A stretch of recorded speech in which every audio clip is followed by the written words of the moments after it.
سفینہ ایک صحابی ہے، جنگل میں رستہ بھول گئے تھے تو سامنے شیر آ گیا، تو شیر نے جب منہ کھولا تو پتہ ہے حضرت سفینہ کی زبان سے کیا نکلا؟ کہنے لگے او شیر ذرا خیال کرنا میں رسول اللہ کا غلام ہوں۔ اس مقام پہ بھی یہی نکل رہا ہے کہ میں نبی پاک کا غلام ہوں۔ ایمرجنسی میں بھی جب کہا میں حضور کا غلام ہوں تو شیر نے دو ملانی شروع کر دی، قدم چومنے شروع کر دیے، شیر پیچھے ہٹ گیا۔ تو آپ کی زبانوں پر یہ بات جاری ہو کہ ہم نبی پاک صلی اللہ علیہ وسلم کے غلام ہیں۔ نبی پاک صلی اللہ تعالی علیہ وسلم نے فرمایا، بخاری شریف میں صحیح درجے کی روایت ہے، کریم فرماتے ہیں اگر تم وہ جان لیتے نا جو میں جانتا ہوں، اگر تمہیں اس کا علم ہوتا نا جس کا مجھے علم ہے، تو فرمایا تم رویا کرتے، تمہاری کیفیات اور ہو جاتی۔ بعض اوقات کچھ لوگ غیر سنجیدگی کا مظاہرہ کرتے ہیں، ہنستے ہیں، شغل بناتے ہیں۔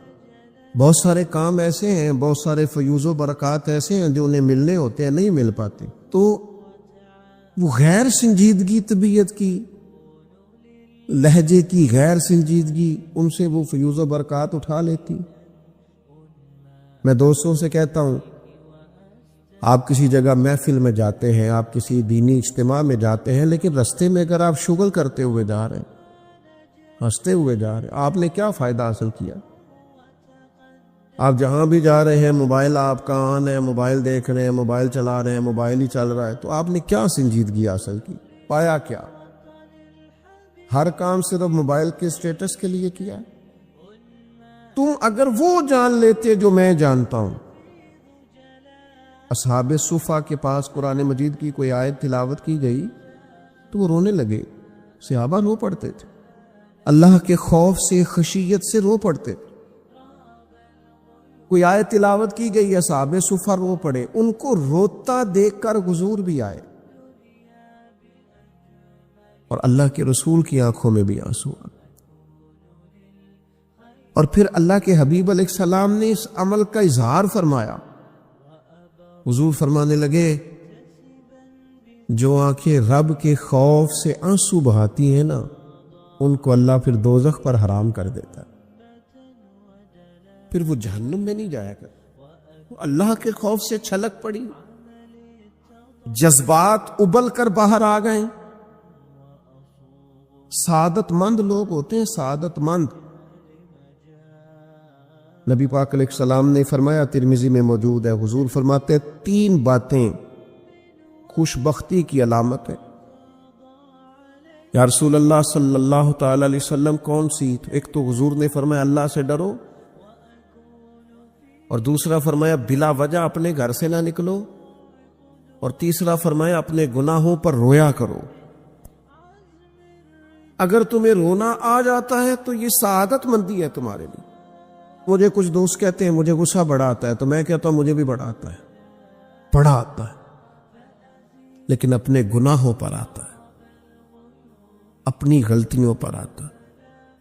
مجھے زندگی میں جتنا غصہ آیا ہے اپنی کوتاہیوں پر آیا ہے، جہاں جہاں مجھ سے سستیاں ہوئی ہیں مجھے ان پر غصہ آتا ہے، اور جب اپنے آپ پر غصے سے فارغ ہوں گے تو کسی اور پر بھی کر لیں گے۔ ابھی تو ڈھونڈتا پھرتا ہوں اے اقبال اپنے آپ کو، آپ ہی گویا مسافر، آپ ہی منزل ہوں میں۔ میرے عزیز، اگر انسان کو یہ سعادت مندی نصیب ہو جائے، وہ کبھی اپنے مالک کے خوف سے رو پڑے، کبھی اس کی محبت میں رو پڑے۔ مجھے بتائیں نا، بچہ جب رو ہی پڑتا ہے تو پھر اماں سارے کام چھوڑ کے متوجہ ہو جاتی۔ لوگ کہتے ہیں وہ میرے پاس آیا تھا تو بس رو ہی پڑا تھا، تو پھر میں کیا کرتا؟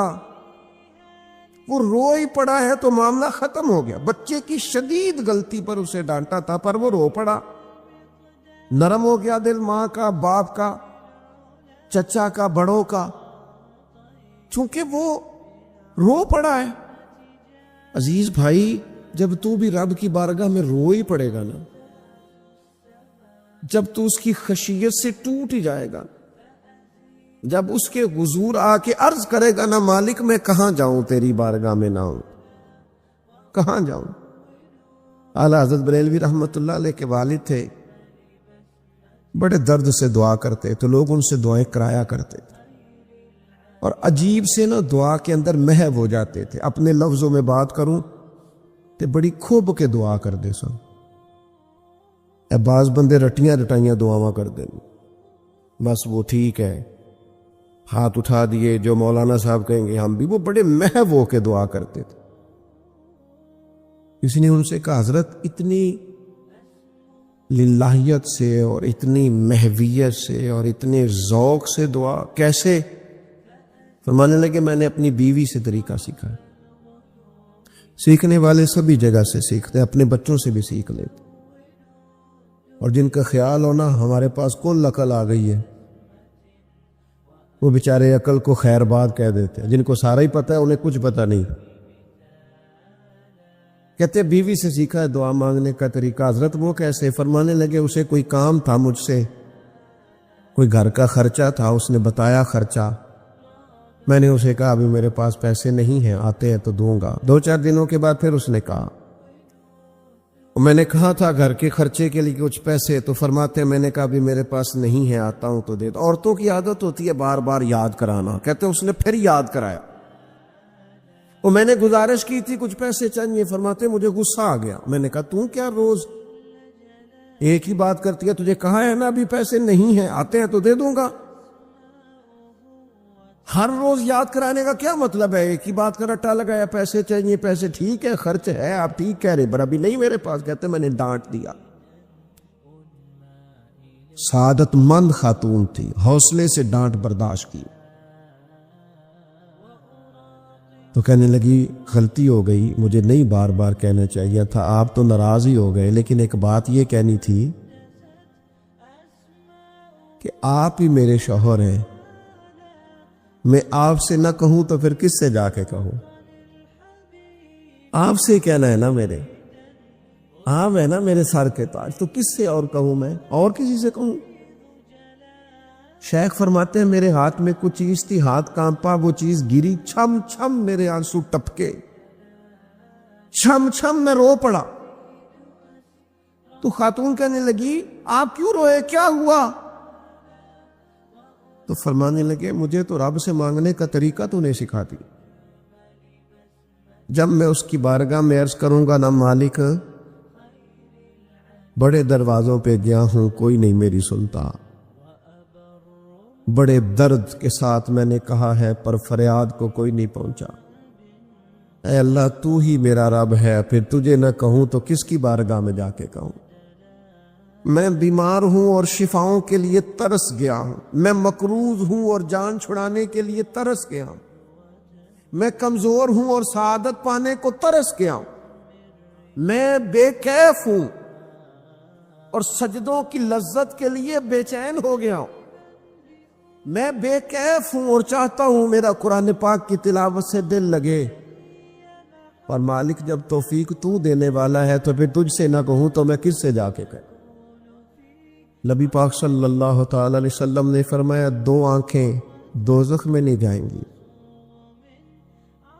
یا رسول اللہ صلی اللہ علیہ وسلم اتنا کرم، وہ 2 آنکھیں کون سی ہیں؟ فرمایا ایک وہ جو اللہ کی راہ میں رات جاگتی رہی، کسی سرحد پر پہرا دیا، کوئی ڈیوٹی کی، کوئی خدمت کی، راہ خدا میں جو آنکھیں بیدار رہی راہ خدا میں، دوزخ میں نہیں جائیں گی۔ اور دوسرا فرمایا جو رب کی یاد میں رو پڑی، جس سے خشیت آئی، جو ڈر گیا، پر ڈرا اللہ کے، آنسو فار سیل نہ ہو، کوئی اداکاری کا ماحول نہ بنائے، وہ اس طرح نہ ہو رو رو کے دعا، رقت انگیز دعا، اور فلاں کیا بات، فلاں کے بڑا رلایا اور فلاں میں بڑا درد تھا اور فلاں کے آنسو نکل آئے اور پیر صاحب کی بلا رو ہی پڑے، فار سیل نہ ہو چیزیں، اداکاری نہ ہو، اس کی طبیعت پر پورا اثر ہو۔ اور جب خشیت کے ساتھ وجود کانپتا ہے، وہ کسی نے کہا تھا کہ آنسو قربت کا سبب ہوتے ہیں، جب آپ کی روح کسی کی روح سے ملتی ہے تب آنسو نکلتے. جب تو اللہ سے پورا جڑ جاتا ہے نا، جب رسول کائنات کی بارگاہ سے تیری پوری توجہ لگ جاتی ہے، پھر آنسو بن کر دل تے پار پوے جس ویلے اودو پار بناون اکھیاں، بے درداں محبوباں دے سارے ناز اٹھاون اکھیاں. عزیز دوست، جب آپ پورے طور پر جڑ جاتے، او یارو کتنا روئے ہیں مسلمان اقوام متحدہ کے سامنے جا کے، کتنی قراردادیں پیش کی تم نے سلامتی کونسل میں. حتیٰ کہ مسلمانوں کے جو امیر ملک تھے ان کی تنظیمیں بنی، کوئی مسلمانوں کی داد رسی کو نہیں پہنچا.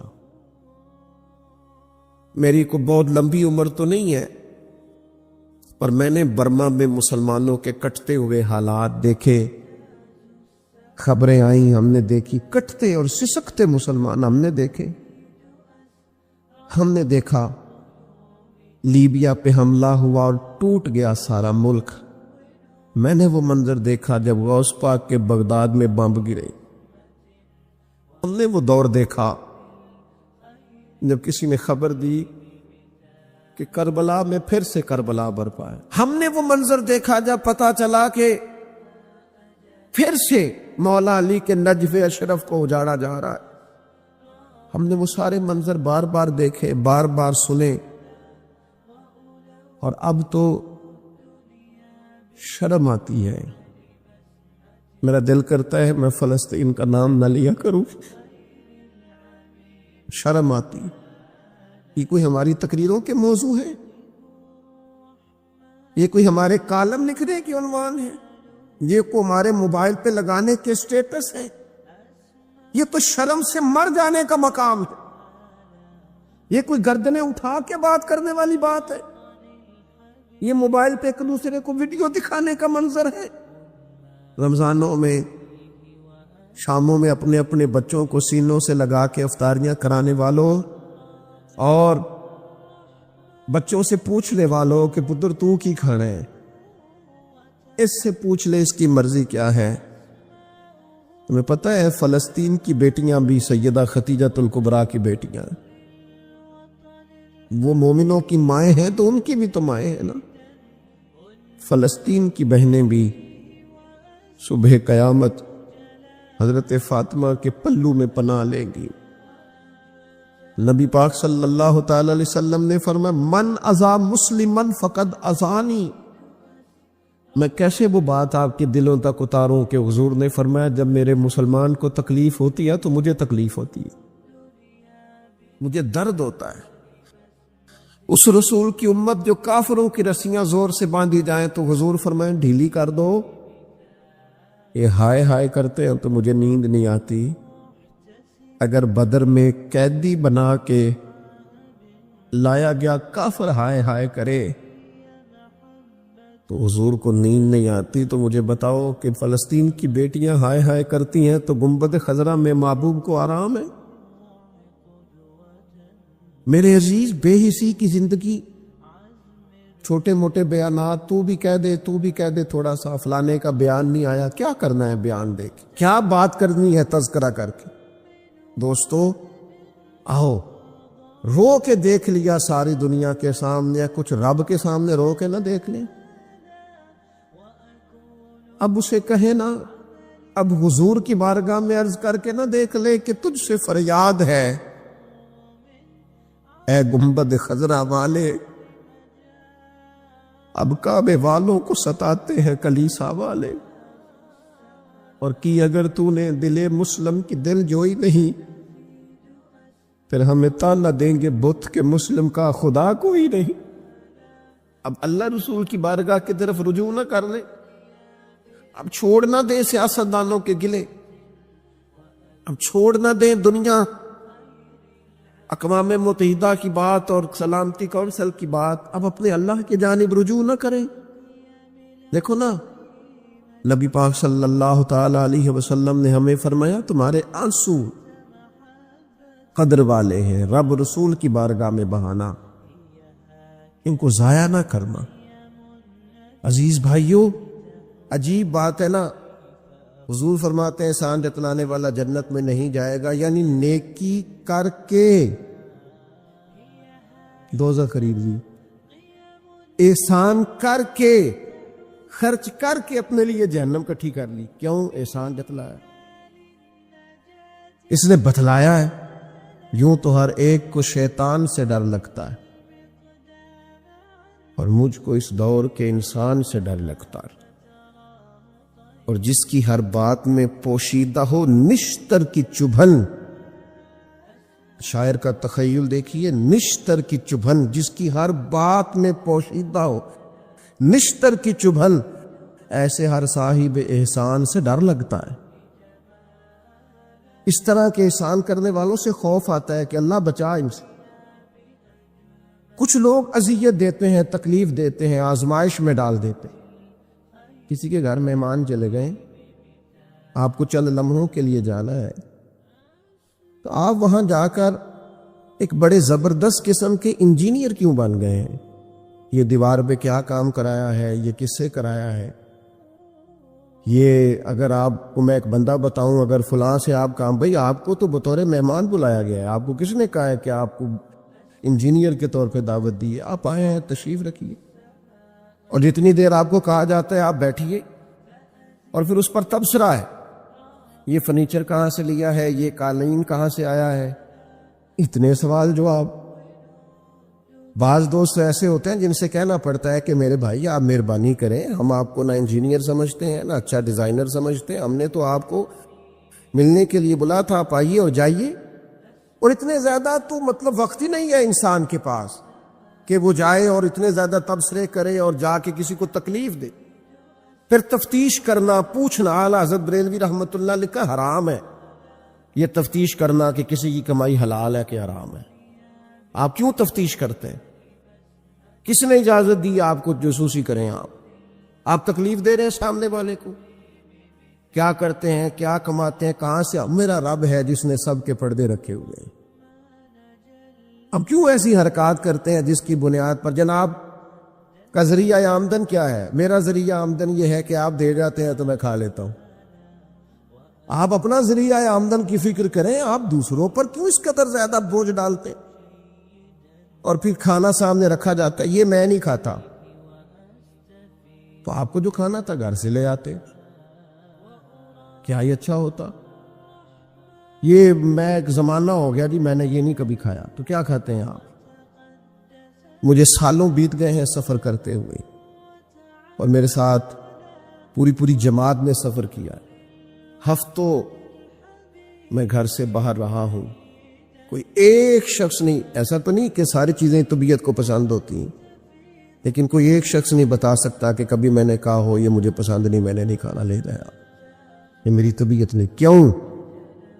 میں ایک دفعہ اپنے حضرت صاحب کے ساتھ تھا، ایک جگہ پہ کھانا آیا، تو میں نے گھر والوں سے کہا نمک دیجئے گا ذرا، تو صاحب فرمانے لگے بیٹا آپ نے وہ حدیث نہیں پڑھی کہ حضور نے فرمایا کھانا پسند نہ ہو تو چھوڑ دو لیکن عیب نہ نکالو؟ فرمایا کس موسم کے اندر انہوں نے کھانا پکایا ہے اور تم نے انہیں یہ کہہ دیا تمہیں نمک ہی نہیں ڈالنا آتا؟ فرمایا ان کے گھر کا ذائقہ ہے، وہ کم کھاتے ہو، تم تھوڑا زیادہ کھاتے ہوگے نمک، بعض لوگ ذرا کم کھاتے ہیں، بات تم نے یہ کس طرح کی حرکت کی ہے؟ وہ بیچارے جا کے پہلے وہ ڈانٹے گا کہ تم نے نمک ہی نہیں صحیح ڈالا، وہ نمک مانگ رہے ہیں، کیا ضرورت تھی؟ تھوڑا سا۔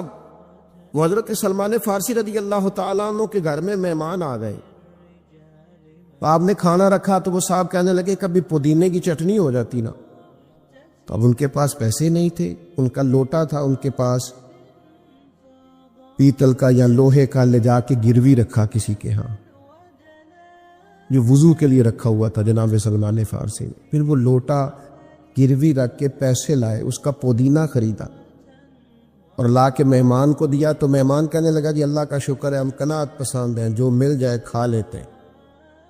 یعنی ایک تو یہ کہ پہلے فرمائش کر دی اور اس کے بعد نیک بننے کا ڈھونگ بھی رچایا۔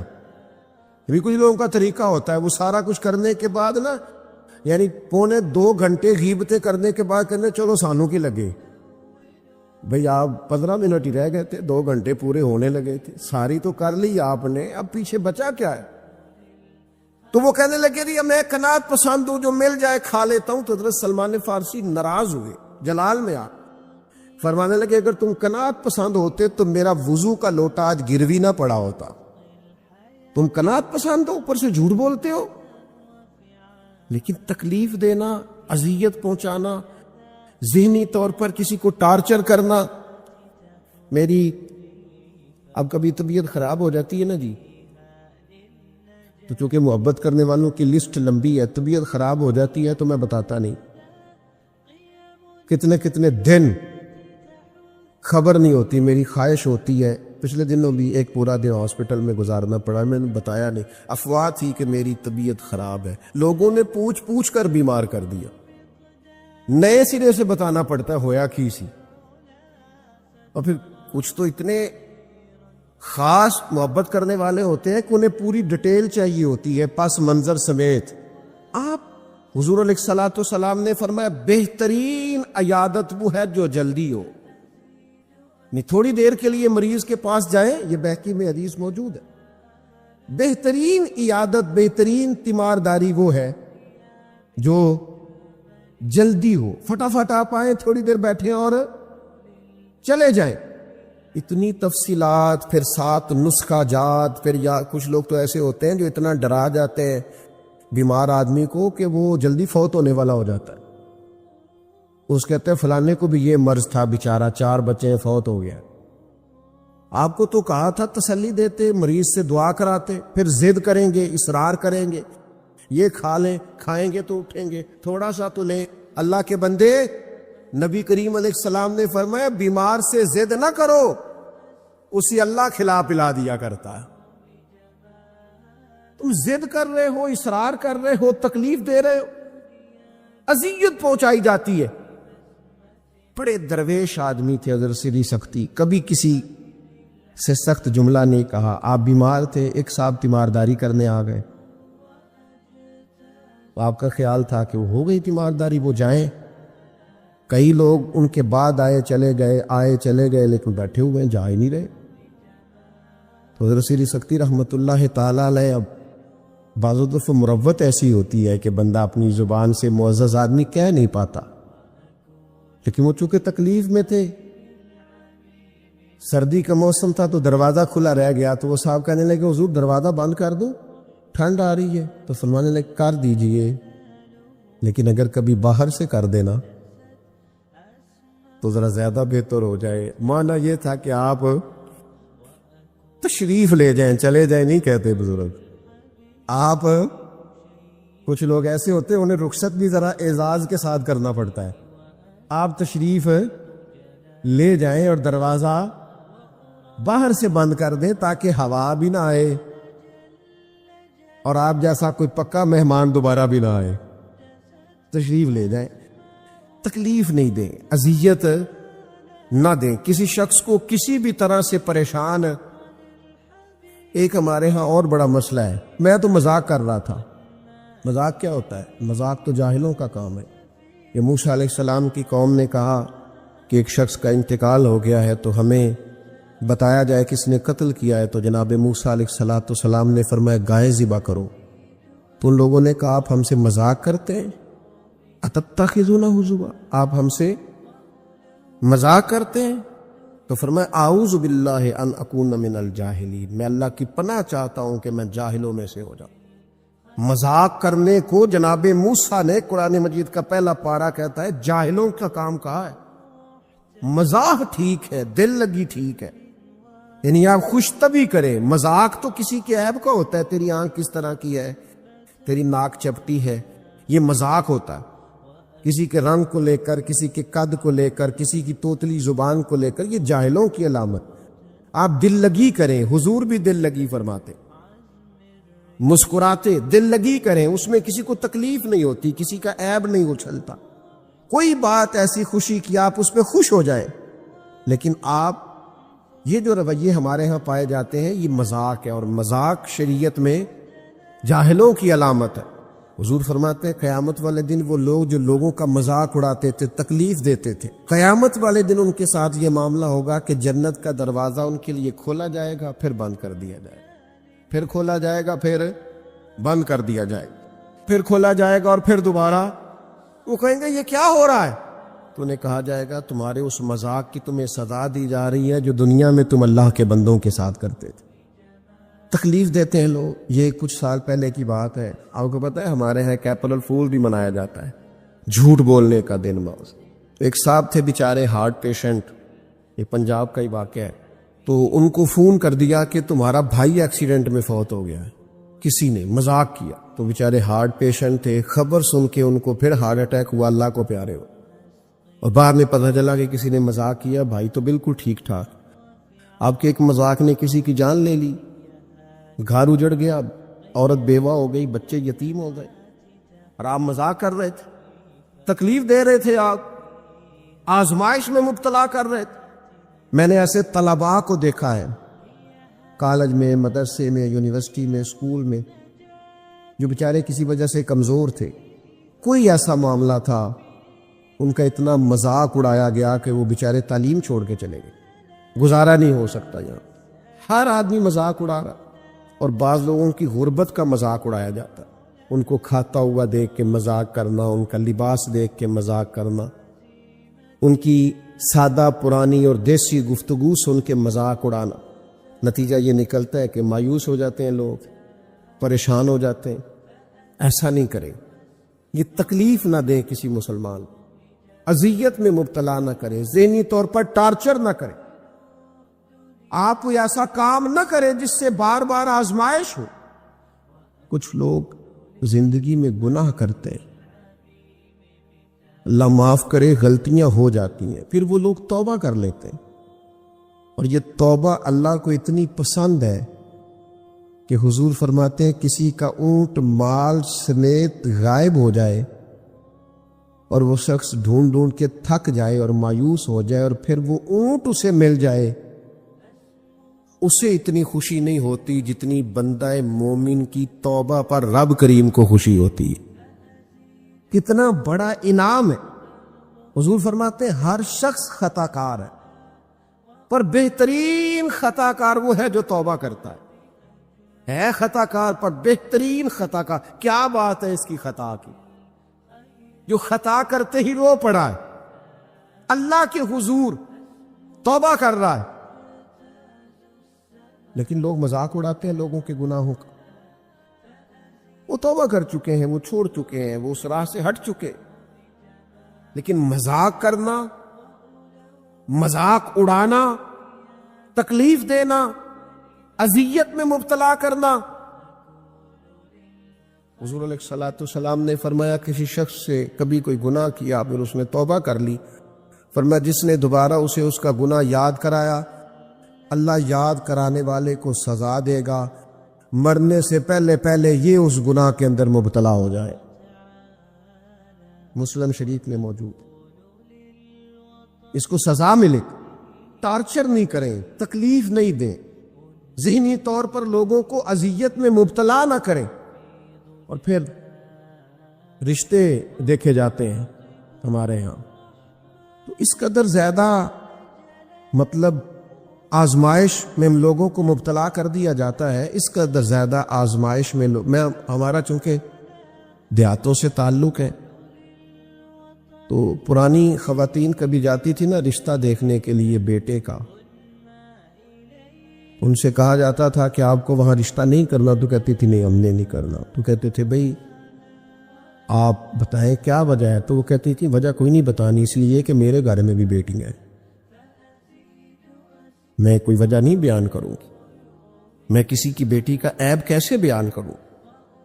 لیکن میں نے اخبار میں اس بیٹی کا تذکرہ بھی پڑھا جو پچھلے 2.5 سالوں سے اس لیے مینٹل ہاسپٹل میں زیر علاج ہے کہ کوئی 50 سے زیادہ لوگ رشتہ دیکھنے آئے، کسی نے کہا ذرا چل کے دکھاؤ، تو کسی نے کہا ذرا بول کے دکھاؤ، تو کسی نے کہا کہ اگر قد 2 انچ بڑا ہوتا۔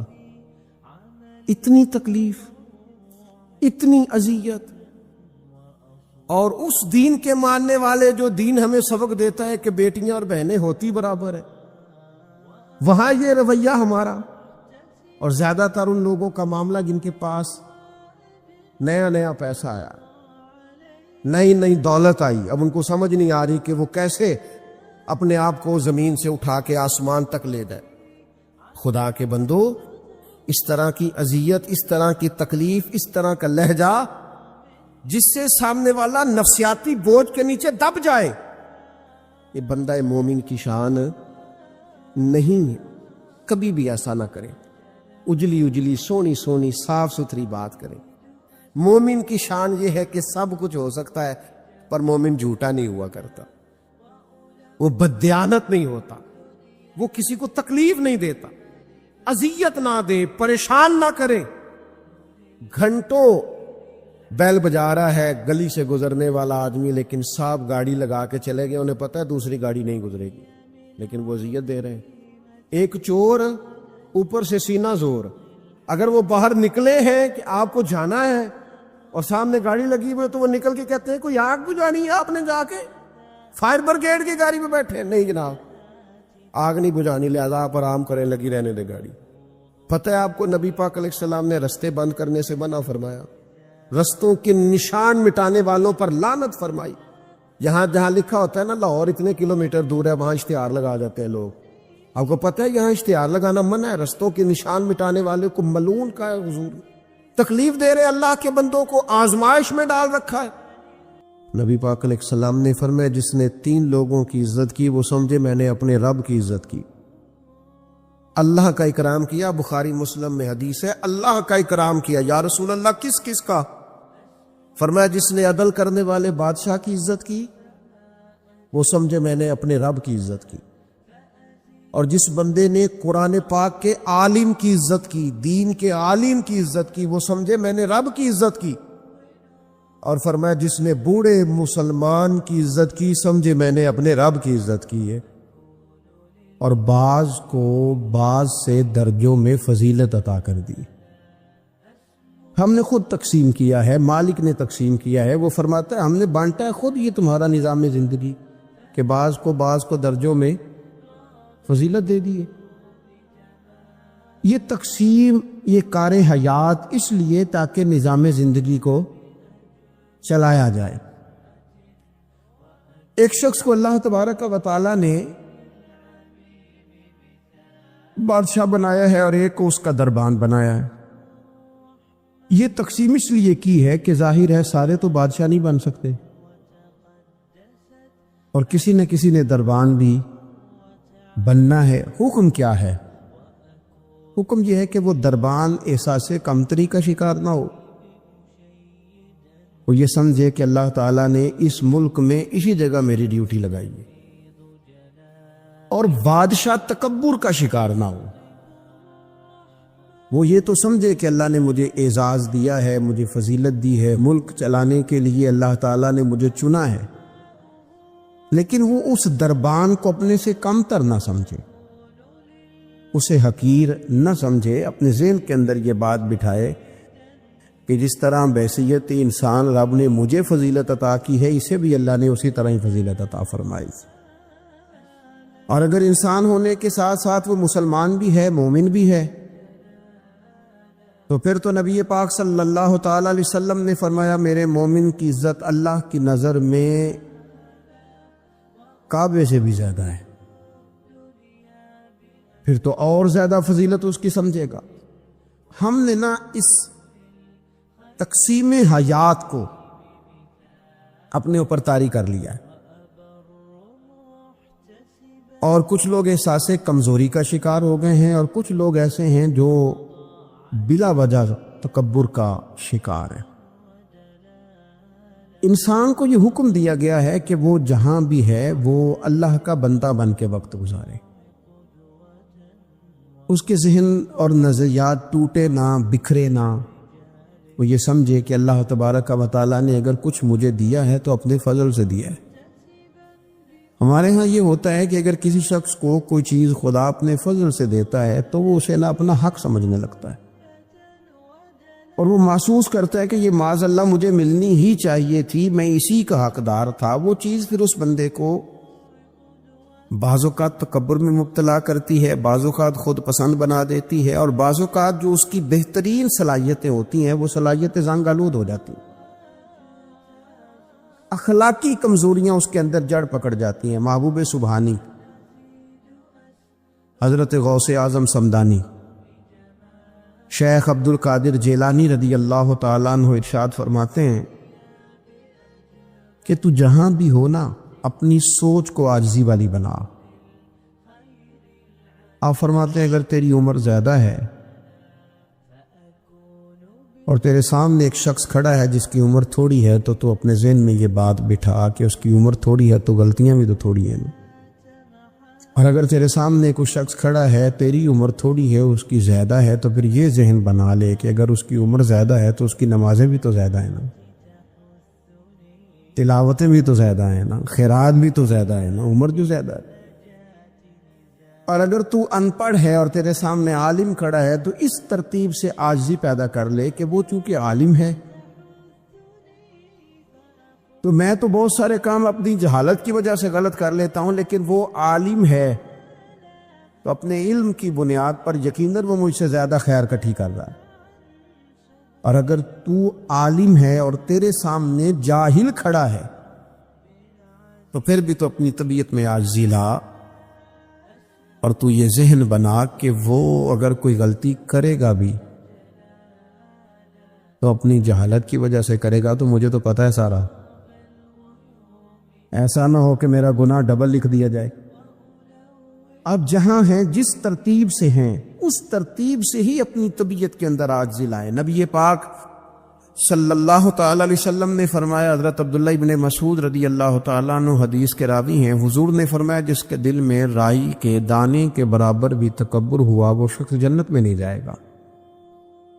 تو عرض کی یا رسول اللہ صلی اللہ علیہ وسلم، ایک آدمی اچھا لباس پہنتا ہے، اچھا بن کے رہنا چاہتا ہے، صاف ستھرا بن کے رہنا چاہتا ہے، کیا یہ بھی تکبر ہے؟ سرکار نے فرمایا نہیں، اللہ تو خوبصورت ہے، خوبصورتی کو تو پسند فرماتا ہے۔ تو یا رسول اللہ صلی اللہ علیہ وسلم پھر تقسیم کس طرح کریں؟ تکبر کے مفہوم کو کیسے سمجھیں؟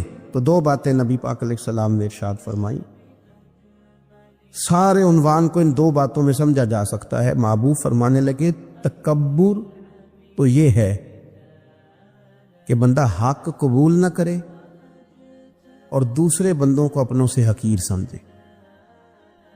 اگر تیرا کوئی بھی کمال قبول حق میں رکاوٹ بن گیا تب تو متکبر ہے، اور اگر کسی بھی مقام پر جا کر تو کسی کو حقیر سمجھنے لگ گیا ہے پھر تو متکبر ہے۔ ورنہ اچھا لباس پہننے سے بندہ متکبر نہیں ہوتا، اچھی گاڑی میں بیٹھنے سے بندہ متکبر نہیں ہوتا، اچھے گھر میں رہنے سے بندہ متکبر ہے، بلکہ حضرت باجید بستامی رحمۃ اللہ علیہ تو یہاں تک فرماتے ہیں کہ میں نے بہت بڑے بڑے مکانوں میں درویش بستے دیکھے اور میں نے بڑے بڑے جبوں کے اندر تکبر کو ملاحظہ کیا، غرور دیکھا میں نے وہاں۔ عزیز دوستو، اپنے ذہنی سطح اس طرح کی بنائی جائے کہ مزاجوں میں ٹھہراؤ رہے، طبیعتوں میں۔ ہمیں نا دو تین چیزیں بڑا پریشان کرتی ہیں۔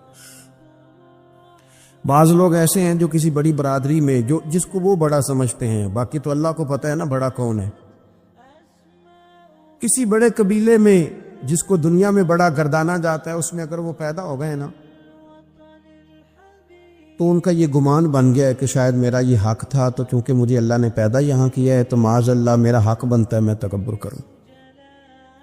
بار بار اپنے لفظوں میں، جملوں میں، اپنے رویوں میں اس بات کا وہ اظہار کرتے ہیں۔ کچھ لوگوں کو اللہ تعالیٰ دولت دیتا ہے، دولت اگر محنت سے ملتی تو سب سے زیادہ مزدور کے پاس ہوتی، کیونکہ وہ سب سے زیادہ محنت کرتا ہے۔ یہ تو خدا کے فضل سے ملتی، اب جس کو مل جاتی ہے وہ سمجھتا ہے مجھے ملنی ہی چاہیے تھی، ملنی چاہیے تھی، اب وہ کسی تکبر کا شکار ہو جاتا ہے، حالانکہ مالک بڑا بے پرواہ ہے۔ صبح کے تخت نشین شام کے مجرم ٹھہرے، ہم نے پل بھر میں نصیبوں کو بدلتے دیکھا۔ 1 منٹ لگتا ہے انسان کمزور ہو جاتا ہے. تو لوگ دولت کے زور پر اپنے آپ کو تکبر کا شکار کر لیتے ہیں، اور بعض لوگوں کو اللہ تعالیٰ اپنے فضل سے علم عطا کرتا ہے، اور اس سے مراد صرف دینی علم ہی نہیں. اگر کسی کے پاس کوئی دنیاوی ڈگری ہے، دنیاوی، میں بڑے ادب سے عرض کروں گا، میں بڑے زمانے سے کچھ نہیں تو مجھے 20 سال ہو گئے ڈاکٹروں کا چکر لگاتے. والد صاحب بیمار تھے، والدہ بیمار تھی، خود جانا پڑا، کبھی بچوں کو لے کے جانا پڑا. میں نے لہجوں میں بعض جگہ پہ غرور دیکھا، لہجوں میں. یعنی ڈاکٹر کے 2 میٹھے بول نہ بندے کی طبیعت ٹھیک کر دیتے، لیکن وہ اس کے لہجے میں، اب چونکہ وہ ڈاکٹر ہے، وہ جناب مجھے تکلیف ہے، میں ذرا جلدی چیک کرانا ہوں. سب کو تکلیف ہی ہوتی ہے، سارے تکلیف سے جاتے ہیں، باہر بیٹھو دیکھ لیتے ہیں. علم اس کا نام ہے کہ دوسروں کو جاہل سمجھا جائے؟ علم اس کا نام ہے کہ آپ کو شعور ہی نہ آئے؟ علم تو آگہی سکھاتا ہے. اگر کوئی عالم ہو کر اپنی ماں کے پیر نہیں دباتا تو پھر اس کے علم نے اسے کچھ بھی نہیں سکھایا، اس کے علم نے اسے کچھ بھی نہیں بتایا. اگر عالم ہو کر اپنے باپ کا حیا نہیں کرتا تو پھر یہ کورس ہیں، اس نے لفظ سیکھے ہیڑے ترچے، اسے سمجھ ہی نہیں آئی لوگوں سے پیار کیسے کرنا تھا. آپ کی چیزیں آپ کے اندر روشنی پیدا کریں، آپ کا شعور آپ کو تازہ کرے. دیکھیں نا، جتنا پھل زیادہ لگ گیا ٹہنی اتنی جھک گئی. حضرت عبداللہ بن عمر رضی اللہ تعالیٰ عنہ اور حضرت عبداللہ بن عمر دونوں بیٹھے تھے. ایک صحابی ہیں عبداللہ بن عمر بن عاص رضی اللہ تعالیٰ عنہ، اور ایک سیدنا فاروق اعظم کے بیٹے ہیں جن کو عبداللہ بن عمر کہا جاتا ہے. دونوں بیٹھے تھے. عبداللہ بن عمر اٹھ کے چلے گئے تو عبداللہ ابن عمر نے رونا شروع کر دیا. دیر تک روتے رہے. اللہ کرے کسی کو کوئی ایسا یار ملے جسے مل کے بندہ روئے. ایک واری میریاں اکھیاں چوں اونا نے اتھرو پونجے سن، ہن تے چسکا پہ گیا رونے دا، تے ہر ویلے آہو زاری دا. وہ چلے گئے اور انہوں نے رونا شروع کر دیا. روتے جا رہے ہیں. بچوں نے کہا کیوں روتے ہو؟ کہنے لگے یار وہ عجیب بات بتا گیا ہے. وہ کہتا میں نے حضور علیہ السلام سے خود سنا ہے کہ جس کے دل میں رائی کے دانے کے برابر تکبر ہو جنت میں نہیں جائے گا. روتا ہوں، انسان ہوں، کبھی کوئی بات ہو ہی جاتی ہے، کبھی کوئی پریشانی ہو ہی جاتی ہے. پھر اپنے ارد گرد والوں سے کہنے لگے دعا کرو رب عاجزی کی توفیق دے دے، اللہ بڑے بول سے بچا لے. عزیز بھائیوں، مزاجوں کے اندر حضرت شیخ سعدی رحمت اللہ، میں نے کچھ لوگوں کو دیکھا ہے اگر کوئی نیک کام کر لیتے ہیں نا تو پھر وہ کہتے ہیں چونکہ میں نے کیا لہذا ساری دنیا فوراً یہ کرے. آپ یہ کیوں نہیں سمجھتے کہ رب نے آپ کو توفیق دی ہے تو آپ عاجز ہو جائیں اللہ کے بندے، آپ عاجزی اختیار کریں. وہ کہتے ہیں چونکہ میں کرتا ہوں لہذا میں اب اتنا بڑا آدمی ہوں تو فلانے بندے تو ٹھیک ہی نہیں. حضرت سعدی شیرازی کہتے ہیں کہ تہجد کا ٹائم تھا. پرانے زمانے میں نا لوگ مسافر اکثر رات مسجدوں میں آ کے گزارتے تھے، تو کہتے ہیں مسجد میں لوگ سوئے ہوئے تھے سارے، تہجد کا ٹائم تھا، میں تہجد کی نماز پڑھ رہا تھا، میرے والد بھی ساتھ تھے. تو میں نے اپنے ابا جی سے کہا کہ دیکھو کتنے بد نصیب ہیں، نفلوں کا ٹائم ہے اور یہ سوئے ہوئے، کتنے بد نصیب ہیں. میں تہجد پڑھ رہا ہوں، اللہ اللہ کر رہا ہوں، یہ سوئے ہوئے ہیں. تو فرماتے ہیں میرے والد کہنے لگے کاش تو بھی سویا ہی رہتا، لوگوں کے کپڑے تو نہ پھاڑتا. کاش تو بھی، تیرا سونا ہی بہتر تھا، اس تہجد سے تو سویا ہی رہتا تو بہتر، کپڑے تو نہ پھاڑتا لوگوں کے. او خدا کے بندے، اگر تو نے پڑھی ہے تو تیرا اور رب کا رشتہ ہے، اس کی بنیاد پر تو دوسروں کو حقیر جاننے لگ گیا ہے. اس کی بنیاد پر علم پڑھے دا مان نہ کریے ماتا کی میں پڑھیا، او جبار کہار کہاوے متے روڑ دیویں دودھ کڑیا. تھوڑا سا اپنے طبیعت میں عاجزی پیدا کر. یہ تو دیکھے نا کتنے بڑے بزرگ حضرت فضیل بن عیاض، 60,000 لوگوں نے حج کیا، حضرت کے بھی وہ حجوں میں بہت 21واں 22واں حج تھا۔ کسی نے پوچھا حضور اس سال حج کے بارے میں آپ کا کیا خیال ہے؟ آپ فرمانے لگے جتنے بھی حاجی آئے سارے نیک تھے، حج ضرور قبول ہوگا،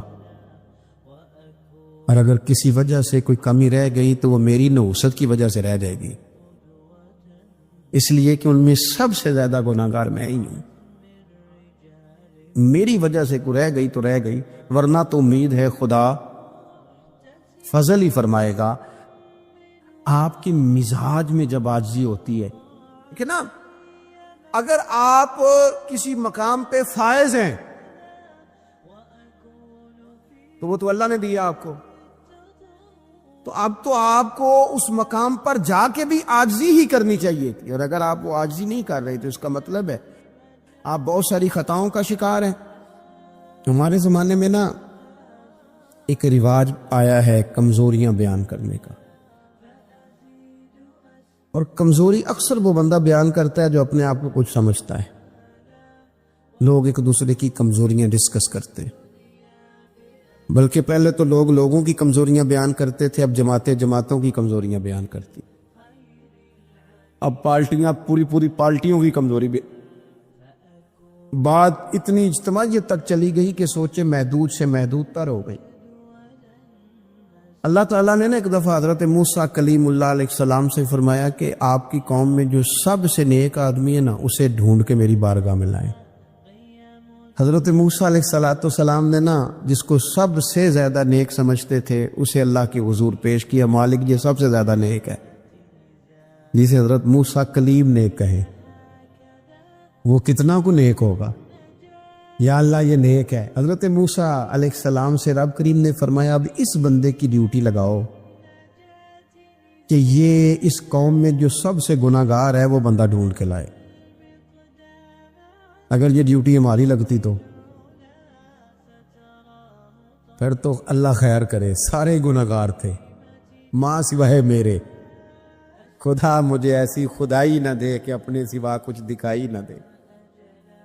جناب اس کی ڈیوٹی لگائیں، حضرت موسیٰ کی گواہی ہے یہ سب سے زیادہ نیک ہے، اس کی ڈیوٹی لگائیں، یہ سب سے گناہگار بندہ ڈھونڈ کے لائے۔ آپ نے ڈیوٹی لگا دی تو وہ عرض کرنے لگے حضور 3 دن کی مہلت دے، میں بندہ ڈھونڈتا ہوں۔ 3 دن 3 راتیں گزر گئیں، آنے کا وقت آیا تو اسی نیک آدمی نے کیا کیا، اپنے گلے میں رسی ڈالی اور اپنے ہی ہاتھ سے پکڑ کے لا کے حضرت موسیٰ کلیم کے دست مبارک میں دے کے کہا حضور 3 دن کوشش کی ہے، سب سے زیادہ گناہگار میں ہی ہوں۔ برے بندے تو میں لبن ٹریا تے جگ تے ملیا نہ کوئی، تے اپنے اندر چاتی پائی تے میں تھوں برا نہ کوئی، میں ہی ہوں۔ تو حضرت موسیٰ کلیم علیہ السلام فرمانے لگے یہ تو نے کس طرح تجزیہ کیا؟ عرض کی حضور بعض لوگوں کی نا چھوٹی موٹی کوتاہیاں میرے سامنے تھیں، اس پر میں نے غور کیا، لیکن ان کی غلطیاں یقینی نہیں تھیں، میرا گمان ہی تھا، پورا مجھے یقین نہیں تھا کہ یہ غلطیاں ہیں، لیکن جو میری غلطیاں تھیں ان کا مجھے پورا یقین تھا کہ یہ ہیں۔ کسی کی غلطیاں میرے سامنے یقینی نہیں تھی، اپنی کوتاہیاں میرے سامنے یقینی تھیں، اور جو زیادہ یقینی چیزیں تھیں نا اس پر جب میں نے غور کیا تو پھر میں سمجھا کہ اس بستی میں سب سے گناہگار میں ہی ہوں۔ آپ مجھے نا بتائیں اب میرے لیے آپ نے کیا کرنا ہے؟ جناب موسیٰ وہیں کھڑے تھے تو رب کریم نے حضرت موسیٰ سے کلام فرمایا، وہی فرمائی، فرمایا میرے کلیم اس کو جو سب سے زیادہ فضیلت ملی ہے وہ نمازوں کی وجہ سے نہیں ملی، یہی اس کی عاجزی ہے جس کی وجہ سے رب نے سب سے زیادہ فضیلت عطا فرمائی۔ یہ اس کے ذہن کے اندر بات ہے جس سبب سے اللہ تعالیٰ نے اسے یہ اعزاز دیا۔ تھوڑا سا نا چیزوں کو سمجھا جائے۔ فرمایا کچھ لوگ ایسے ہیں وَمِنْهُمْ مَنْ يَقُولُ رَبَّنَا آتِنَا فِي الدُّنْيَا حَسَنَةً۔ اچھا انہوں نے دنیا بھی مانگی تو صرف دنیا مانگی، حسنہ نہیں مانگی۔ اور یہاں فرمایا کچھ لوگ ایسے ہیں جو رب سے کہتے ہیں یا اللہ ہمیں دنیا میں بھی بھلائی عطا فرما، دنیا بھی دے تو ہاسا نہ دینا، وہ دنیا دینا جو ہمارے دین کو تقویت دے، وہ دنیا دینا جو ہمارے اعمال حسنہ کو مضبوط کرے، دینی معاملات کو تقویت دے، دنیا بھی وہی عطا فرما۔ اور ساتھ کہتے ہیں وَفِي الْآخِرَةِ حَسَنَةٌ، یا اللہ ہمیں آخرت میں بھی بھلائی ہی عطا فرما، وَقِنَا عَذَابَ النَّارِ، اور ہمیں دوزخ کے عذاب سے بچا، اولئک لہم نصیب مما کسبوا، فرمایا ایسوں کو ان کی کمائی ہی ملے گی، جو انہوں نے کیا ہے وہ خوش نصیبی انہیں ضرور میسر آئے گی، چونکہ دنیا بھی مانگ رہے ہیں، آخرت بھی مانگ رہے ہیں۔ ہمیشہ کوئی بھی کام کریں کسی قسم کا بھی، اس میں یہ دیکھیں کہ کیا اس میں میرے لیے کوئی ذخیرہ آخرت بنے گا، کیا یہ کام میری قبر میں، حشر میں، قیامت میں میرے لیے کوئی فائدہ مند ہوگا۔ میں بڑے درد سے عرض کرتا ہوں، بعض لوگ دینی کام کرتے ہیں اور ان سے جب سوالات کیے جاتے ہیں تو وہ بعض اوقات تکلیف دہ معاملہ ہو جاتا ہے کہ اس دینی کام کے پیچھے بھی وہ والا خلوص نہیں جو ایک مسلمان کا رب و رسول کے ساتھ ہونا چاہیے۔ اس دینی کام کے پیچھے بھی کچھ دنیاوی مقاصد موجود ہیں، تو اگر بڑی پگڑی اور بڑے جبے کے پیچھے بھی ایک دنیا دار چھپا ہوا ہو، لوگوں کو تو دھوکہ دیا جا سکتا ہے، رب و رسول کو تو نہیں نہ دیا جا سکتا۔ وہاں تو دلوں کا خلوص ہی پہنچتا ہے، وہاں تو نیتوں کا حسن ہی پہنچتا ہے۔ تو اللہ تبارک و تعالیٰ سے جب بھی سوال کیا جائے، دنیا اور آخرت کی بہتری کا سوال کیا جائے۔ ایک لفظ ہے حدیث پاک میں جس کو عافیت کہتے ہیں، ترمذی شریف میں حضرت سیدنا عباس بن عبد المطلب رضی اللہ تعالیٰ عنہ آپ کی روایت موجود ہے، فرماتے ہیں میں نبی پاک صلی اللہ تعالیٰ علیہ وسلم کی خدمت عالی مرتبت میں حاضر ہوا تو میں نے عرض کی یا رسول اللہ صلی اللہ تعالیٰ علیہ وسلم، مجھے ایسی چیز بتائیں جو میں اپنے رب سے مانگوں۔ چیز مانگنی ہوتی ہے نا، بعض اوقات موقع ملتا ہے تو کئی دفعہ انسان امتحان میں آ جاتا ہے، کیا مجھے موقع مل گیا ہے، مجھے کہا گیا کچھ مانگ لو تو بھلا میں کیا مانگوں۔ حضرت عباس بن عبد المطلب رضی اللہ تعالیٰ عنہ نبی پاک علیہ السلام کے پیارے چچا جان ہیں، عرض گزار ہیں یا رسول اللہ صلی اللہ علیہ وسلم مجھے بتائیے میں اپنے رب سے مانگوں تو کیا مانگوں؟ تو حضور نے فرمایا رب سے عافیت مانگو۔ کہتے میں کچھ دن رکا، کچھ دنوں کے بعد پھر حاضر بارگاہ ہوا اور عرض کی یا رسول اللہ صلی اللہ تعالیٰ علیہ وسلم مجھے بتائیے میں اپنے مالک سے مانگوں تو کیا مانگوں؟ حضور نے پھر فرمایا اللہ سے مانگنا تو عافیت مانگنا۔ بزرگ فرماتے ہیں یہ عافیت کیا ہے؟ عافیت یہ ہے کہ یا اللہ ظاہری پریشانیاں، باطنی پریشانیاں، اے اللہ ظاہر کے میل کچیل بھی دور ہو جائیں، باطن کے بھی دور ہو جائیں، اے اللہ ہر معاملے میں، ہر آزمائش میں، ہر دکھ میں ہمیں تیری پناہ نصیب ہو جائے۔ یہ عافیت ہے۔ اور صوفیہ کرام فرماتے ہیں عافیت سے بڑی نعمت کوئی نہیں اگر کسی کو میسر آئے تو، عافیت سے بڑا حسن کوئی نہیں اگر کسی شخص کو یہ نصیب ہو جائے۔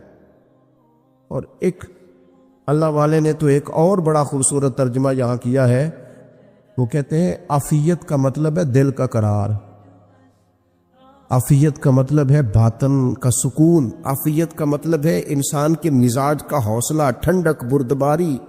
جس بندے کو عافیت نصیب ہو جاتی ہے گویا اللہ اسے سکون کی دولت عطا فرما دیتا ہے، تھوڑے پیسوں میں بھی سکون، بغیر شہرت کے بھی سکون، کوئی بات مان لے تب بھی سکون، کوئی دھتکار دے پھر بھی سکون، لوگوں کی گڈ بک میں ہو پھر بھی سکون، اور اگر لوگ سارے مخالفت میں آ جائیں تو چونکہ اللہ نے عافیت دی ہے پھر بھی سکون۔ اللہ تعالیٰ نے ان لوگوں کو قرار کی دولت، اللہ سے عافیت مانگی جائے، اس میں دنیا کی بھی بھلائی شامل ہے، آخرت کی بھی بھلائی شامل ہے۔ نبی اکرم صلی اللہ تعالیٰ علیہ وسلم توجہ دلاتے کہ اللہ سے تم عافیت مانگو، ہمارا نہ جی، کیونکہ سب سے بڑا مسئلہ روحانی تربیت کا ہے۔ ہمارے ہاں باتیں ڈھیر سارے لوگوں کو آتی ہیں اور بہت زیادہ آتی ہیں، منصوبہ بندی کرنا، پلاننگ کرنا، اپنے معاملات کو خود سے کیسے لے کے چلنا ہے، کیسے ٹھیک کرنا ہے، اپنے حق میں دنیا کو کس طرح قائل کرنا ہے یہ ڈھیر سارے لوگوں کو آتا ہے، اور اپنے حق میں دلائل کس طرح قائم کرنے ہیں اس میں بہت سارے لوگ خود کفیل ہوتے ہیں، انہیں کسی سے مشاورت کی بھی ضرورت نہیں ہوتی۔ لیکن اللہ کی بارگاہ سے اپنا رشتہ کیسے جوڑنا ہے، مالک سے کرم کا سوالی کس طرح کر کے ہونا ہے، اللہ سے عافیت کا سوال کیسے کرنا ہے، یہ چونکہ روحانی تربیت میں ہمارا مزاج نہیں ہوتا، لہذا ہم اس طرف جاتے نہیں۔ ہم وہ اپنی مرضی کی چیزیں، یعنی وظیفہ پوچھ کے گئے ایک صاحب، کچھ عرصے کے بعد آئے ہیں تو آ کے کہتے ہیں مولانا صاحب، پیر صاحب یا قاری صاحب یا فلاں صاحب، کسی سے بھی پوچھ کے گئے کس چیز کو نیک آدمی جانا، پھر لوٹ کر آ کے کہتے ہیں کہ آپ نے وظیفہ بتایا تھا پر کام کوئی نہیں ہوا۔ تو میں تو صاف کہتا ہوں اور کھلے دل سے کہتا ہوں کہ بھائی وظیفہ آپ کو بتایا تھا کہ اللہ کی رحمت متوجہ ہوگی، خدا کی رحمت کو آواز دینے کے لیے وظیفہ دیا تھا، کوئی بھی وظیفہ رب کو مجبور تو نہیں نہ کر سکتا معاذ۔ اور وظائف کس لیے پڑھے جاتے ہیں کہ جلدی سے معاملات ٹھیک ہو جائیں، میرے حق میں چیزیں بہتر ہو جائیں، تو اللہ کی رضا کے لیے پڑھے جاتے۔ تو وظائف کو، عبادات کو، نوافل کو، تلاوت کو، درود پاک کو تو رضا الہی کا ذریعہ بنانا چاہیے۔ لیکن ہم چونکہ ایک پورا الجھاؤ رکھتے ہیں اپنی دنیا داری کے معاملات سیدھے کرنے، ایک پورا خیر رکھتے ہیں، وہ لوگ ملتے رہتے ہیں مختلف بزرگوں کی نسبت کے تعلق سے، تو بعض جگہوں پہ بعض لوگ بڑے تیز ہوتے ہیں،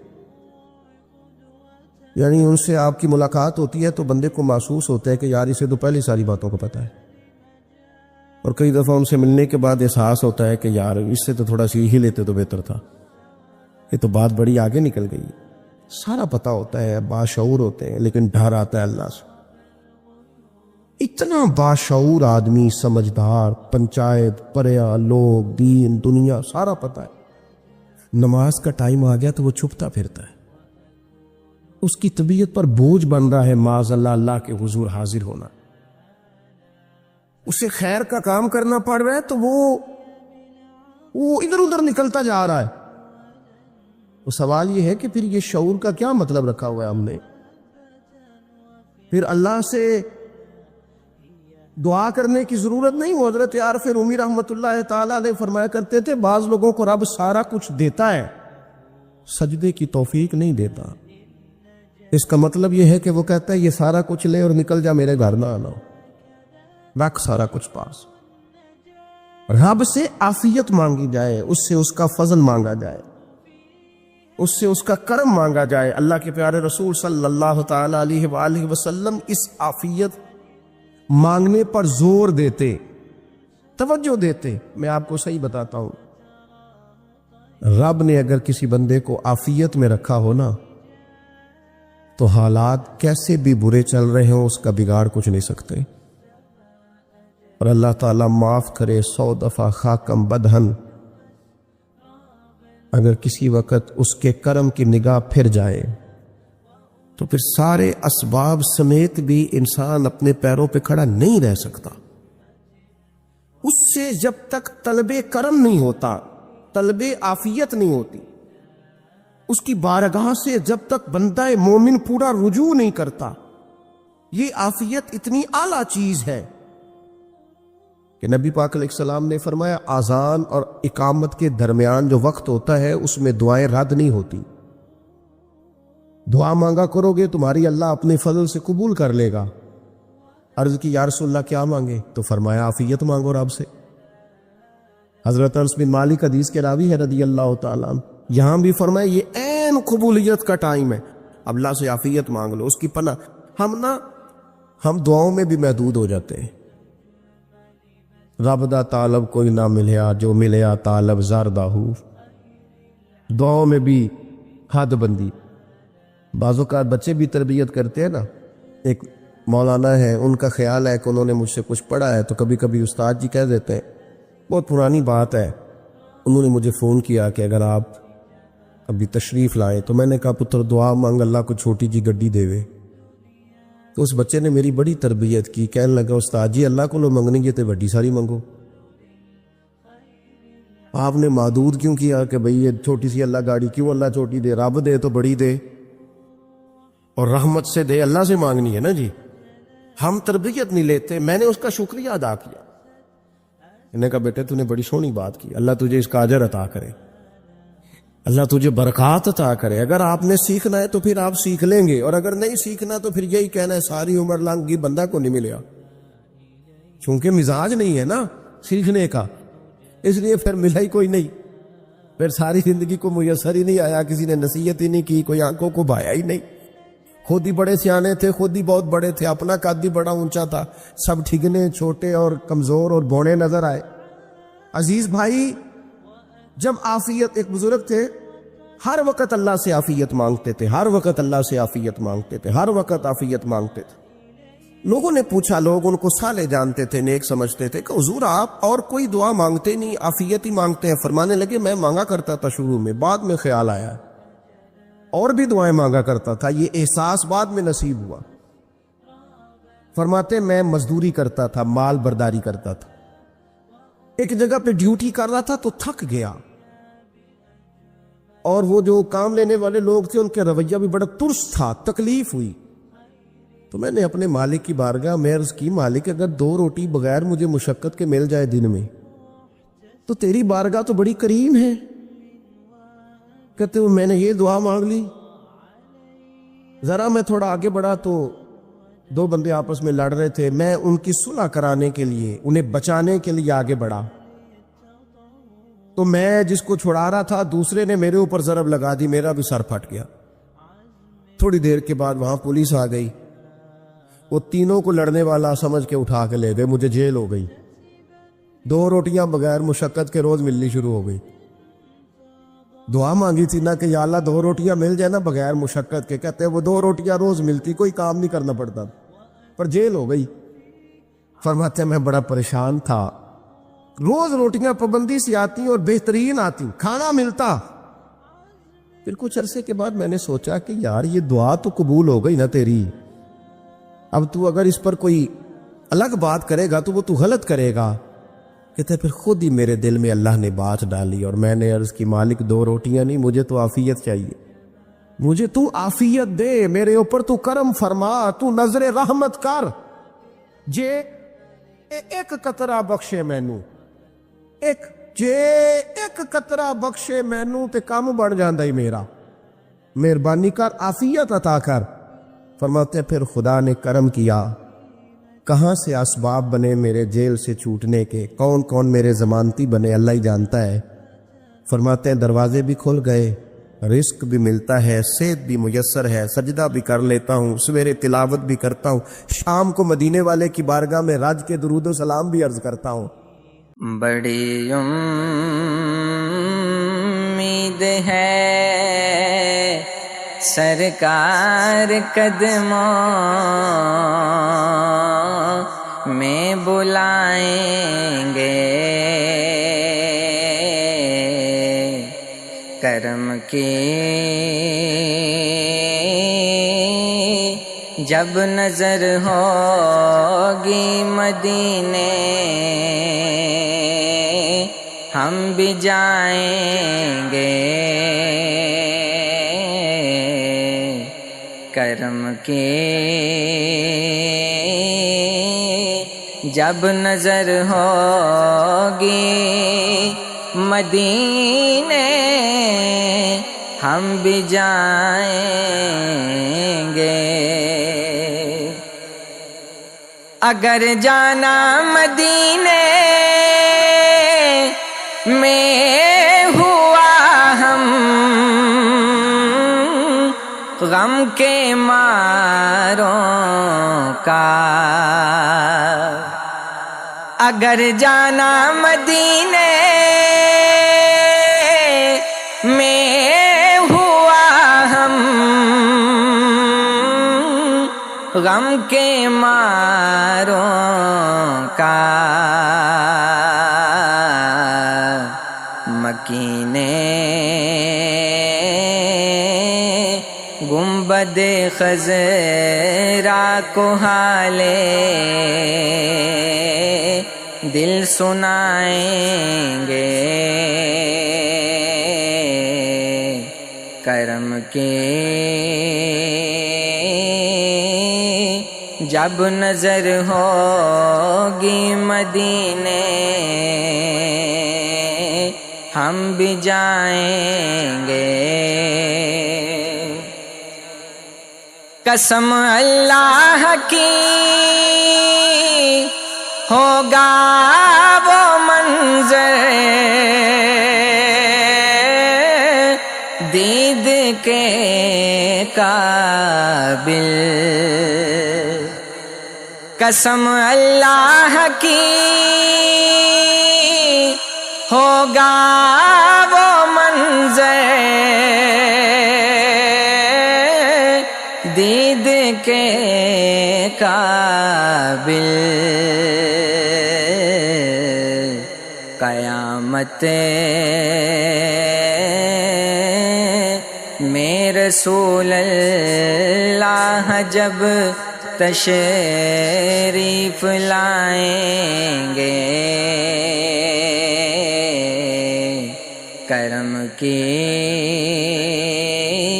جب نظر ہوگی مدینے ہم بھی جائیں گے، قیامت تک جگائیں گے نہ پھر منکر نکیر اس کو، قیامت تک جگائیں گے نہ پھر منکر نکیر اس کو، لحد میں وہ جسے اپنا رخ زیبا دکھائیں گے، کرم کی جب نظر ہوگی مدینے ہم بھی جائیں گے، غم عشق نبی سے ہوگا جب معمور دل نیر، غم عشق نبی سے ہوگا جب معمور دل نیر، تیرے ظلمت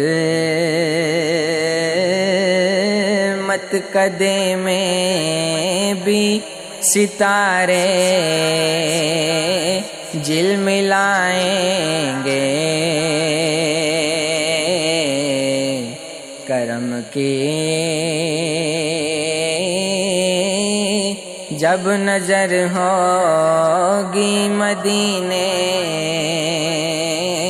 ہم بھی جائیں گے، بڑی امید ہے سرکار قدموں میں بلائیں گے، کرم کی جب نظر ہوگی مدینے ہم بھی جائیں